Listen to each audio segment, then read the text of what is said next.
Bonjour à tous. Donc, comme vous venez de le dire, je vais vous parler du rapport à la santé suite à un cancer de l'enfant. Je vais vous parler de ça au travers d'une étude qualitative que nous avons réalisée avec des adultes, des hommes et des femmes qui ont été donc touchés par la maladie. Et nous les avons rencontrés près de 25 ans après cela. Pour commencer, je vais très rapidement, je vous rassure, passer sur ce que vous connaissez tous très bien, je pense, ici, à savoir le fait qu'une combinaison en fait, de facteurs à la fois biologiques, sociaux, structurels et individuels font que l'appartenance à l'un des deux sexes va entraîner une exposition plus grande à certains facteurs de risque ou, à contrario, à certains facteurs de protection. Très rapidement, je vous l'avais dit, donc je vais laisser un peu plus de temps sur l'apport des théories constructivistes qui donnent un petit peu le cadre de la présentation que je vais vous faire aujourd'hui. À savoir, donc, cet apport, il a été de montrer l'intérêt de prendre en compte les stéréotypes de genre dans le rapport à la santé. Les stéréotypes de genre, je pense que vous connaissez aussi très bien, mais peut-être en un mot, rappeler qu'il s'agit de croyances collectivement partagées sur ce que doit être un homme ou une femme, ou ce qu'est un homme ou une femme dans une société donnée, à un temps donné. Il s'agit bien sûr d'une construction sociale qui s'inscrit souvent, pas tout le temps, mais quand même souvent dans des relations de pouvoir. Ces études ont particulièrement montré l'intérêt, enfin plutôt l'importance des stéréotypes liés à la masculinité dans le rapport à la santé, et notamment le fait que les hommes, parce qu'ils sont considérés comme indépendants, autonomes, forts, robustes ou solides, peuvent avoir tendance à moins exprimer une douleur qu'une femme, parce que c'est moins acceptable de montrer une faiblesse, ou alors de moins demander conseil par rapport à un problème de santé, de moins rechercher des informations, puisque ça revient quelque part aussi à confesser une certaine ignorance. J'ai ici 2 études, mais il y en a plein d'autres, à la fois quantitatives et qualitatives, qui montrent que les hommes, par exemple, posent moins de questions dans les consultations médicales, et plus globalement, beaucoup d'études qui montrent que les hommes recherchent moins d'informations en dehors de la sphère médicale. On en voit beaucoup sur donc la recherche d'informations sur Internet sur les 10-15 dernières années. Alors la question que je pose aujourd'hui, c'est finalement dans le cadre de la maladie chronique, qu'en est-il ? Puisque certains auteurs ont bien montré que la maladie chronique s'accompagne d'une forme particulière, enfin plutôt d'une grande incertitude, et puis éventuellement d'un sentiment de perte de contrôle. Et cette incertitude et cette perte de contrôle peuvent induire une menace, on va dire, identitaire, et peut-être une remise en cause de cette vision traditionnelle de la masculinité, et peut-être que des personnes qui sont très exposées à la pathologie, à la maladie, et finalement aussi qui doivent avoir des contacts récurrents avec le soin, peuvent ne pas montrer ce même type de représentation, on va dire. Alors, donc, cette étude elle a été menée auprès de personnes qui ont été atteintes de cancer de l'enfant et de l'adolescent. Avant de vous présenter la méthodologie plus précisément, je me dois peut-être de faire quelques précisions sur donc, ces cancers qui sont assez rares, vous le voyez, à l'échelle de la population générale, mais qui sont donc très différents des cancers des adultes, plus de 60 types, et surtout se distinguent très nettement des cancers des adultes en raison des très grands progrès qui ont été faits sur le plan de c'est là où la cancérologie a fait le plus de progrès, on va dire, sur les 40 dernières années, puisqu'en globalement, dans les années 70, il y avait seulement 30% des malades qui survivaient, et aujourd'hui, on est à près de 80% de survie après 5 ans. Plus de 5 ans après le diagnostic. Cette guérison s'est faite à un certain prix, c'est-à-dire que globalement aujourd'hui, sur l'ensemble des personnes qui ont été atteintes dans l'enfance ou l'adolescence, il y en a 40% qui disent avoir des pathologies chroniques en lien avec les traitements. Lorsqu'on s'éloigne, plus on avance dans l'âge, et là on monte à plus de 70% qui rapportent des problèmes. Donc ce sont des problèmes sérieux, des problèmes cardiaques, beaucoup, avec la chimiothérapie notamment, mais aussi la radiothérapie, des problèmes pulmonaires, voilà, très variés qu'on va voir un petit peu par la suite. Voilà la méthode. Alors, cette étude est en fait une étude qualitative qui a été menée avec des participants à une cohorte épidémiologique qui s'intéresse aux effets iatrogènes des traitements d'abord, qui en fait rassemble presque 2000 personnes en France, donc traitées entre les années 1970 et 1985 dans 5 centres français. Il n'y a pas de personnes qui ont été touchées par une leucémie dans cette cohorte, et donc on a procédé à un échantillonnage aléatoire à partir des membres de la cohorte, Et voilà, donc sur les 97 personnes que nous avons contactées pour faire un entretien, 80% ont accepté. Donc en plus, entre-temps, il ne s'agit pas vraiment de refus, mais bref, voilà, il y a une très très bonne participation. Et finalement, le guide d'entretien, là vous le voyez peut-être, il traitait d'abord de l'impact perçu du cancer dans tous les domaines de la vie sociale, puisque c'était vraiment le sujet de l'étude, le premier sujet de l'étude. Mais il y avait aussi une place très large qui était accordée aux trajectoires de santé depuis l'enfance et plus largement à la place de la maladie dans la vie, dans l'enfance et dans la vie d'adulte. Donc ce sont ces deux thématiques-là qui fournissent un petit peu la matière à la présentation que je vous fais aujourd'hui. Alors voilà, les caractéristiques des participants, ce qui est le plus important peut-être, c'est que voilà, on a autant pratiquement d'hommes que de femmes dans l'étude qualitative qui se trouve à droite. Ce sont des personnes donc, qui avaient 35 ans en moyenne quand on les a rencontrées.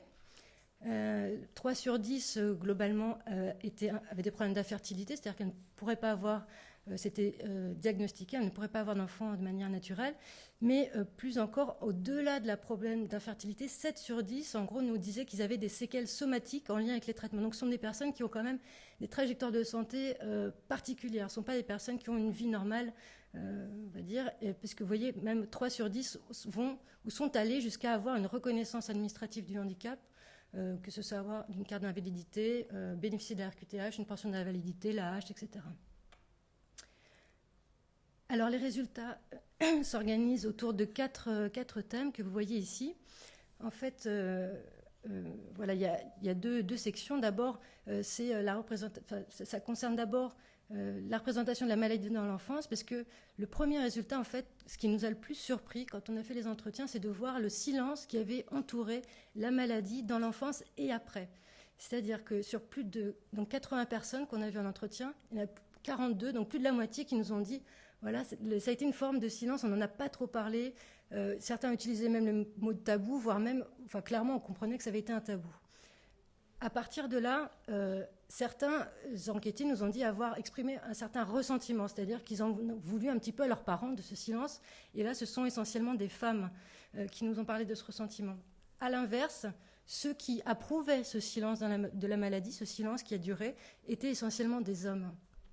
À l'âge adulte, deux autres thématiques sont apparues très clairement différentes selon le sexe. Et particulièrement, ce sont des hommes qui nous ont dit ne pas avoir recours aux soins, et puis plus largement mettre à distance le cancer au point d'en avoir une certaine méconnaissance à l'âge adulte. Alors donc, le premier point, c'est ce ressentiment vis-à-vis de ce que beaucoup de femmes ont désigné comme étant un mensonge. Vous voyez, donc sur 14 personnes qui ont exprimé ce ressentiment, 9 sont des femmes. Là, ce sont des extraits d'entretien, bon, voilà, qui sont les plus typiques, mais qui sont représentatifs des autres personnes aussi. Donc voilà, le mensonge a fait du mal. Donc Sabine, c'est le premier extrait d'entretien. Elle a été touchée à 11 ans. À environ 13 ans, elle écoute une émission de radio où on parle du centre de lutte contre le cancer où elle a été traitée. Et là, elle fait le rapprochement. Elle se dit « Ah, j'ai eu un cancer en fait et on ne me l'a jamais dit ». Et voilà, elle l'a très très mal vécu, comme d'autres, comme beaucoup de femmes qui nous ont témoigné de cela. Le contraste est saisissant avec les hommes qui, au contraire, peu importe la façon dont ils ont appris qu'ils avaient un cancer, des fois très tard, des fois à 30 ans, voilà, ils ont compris qu'ils avaient un cancer et puis ils ont quand même approuvé. Quand même, ils ont dit, voilà, après tout, c'était pour me protéger. Autre thème important qui peut-être ne surprend peut-être pas quand on voit au départ ce qu'on a dit sur le non-recours aux soins chez les hommes. Voilà, c'est ce non-recours aux soins. Il est quand même manifeste chez des personnes qui ont aussi des pathologies importantes, donc insuffisance cardiaque, insuffisance respiratoire sévère. Et ce sont des personnes qui nous disent, voilà, moi, le médecin, il m'a dit de faire le check-up, c'était il y a 4 ans, j'y suis toujours pas allée. Ou alors, voilà, je dois faire des examens, ça fait 6 mois que la feuille, elle est dans mon bureau. Voilà. Ou alors, donc, d'autres personnes comme ça qui témoignent et qui disent, voilà, je suis invincible. Voilà, de toute façon, je n'irai pas me faire soigner tant que je n'ai pas des symptômes manifestes d'une pathologie presque, qui pourrait sembler fatale, parce que pour cracher 5 litres de sang, il faut quand même arriver à un certain point. Voilà. Donc ces hommes-là ont pu aussi également vraiment avoir du mal à expliquer, à savoir quel traitement ils avaient eu été enfants. Ils avaient eu alors qu'ils étaient enfants.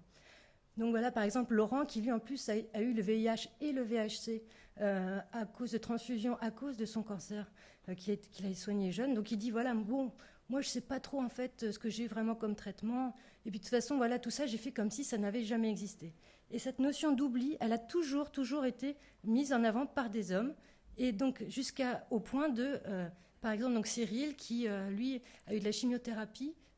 Faut savoir qu'il y a certains produits qui sont vraiment très, très... il y a des risques cardiaques très très forts.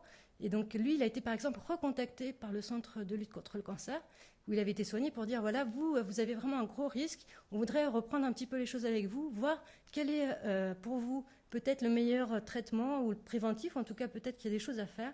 Et lui, donc, il n'y est jamais allé. Voilà. En conclusion, ces témoignages, bien sûr, sont situés. L'enquêtrice était une femme, mais là, c'est difficile en le temps qui est imparti de vous donner un peu de contexte par rapport à ces entretiens, mais tout de même, voilà, je peux vous dire qu'ils ont été mis par des personnes qui avaient des origines sociales différentes, des histoires familiales différentes et des trajectoires de santé variées.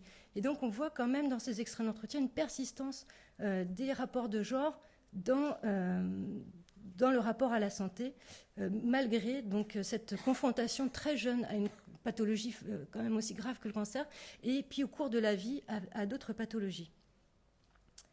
Voilà, des résultats similaires ont été trouvés ailleurs.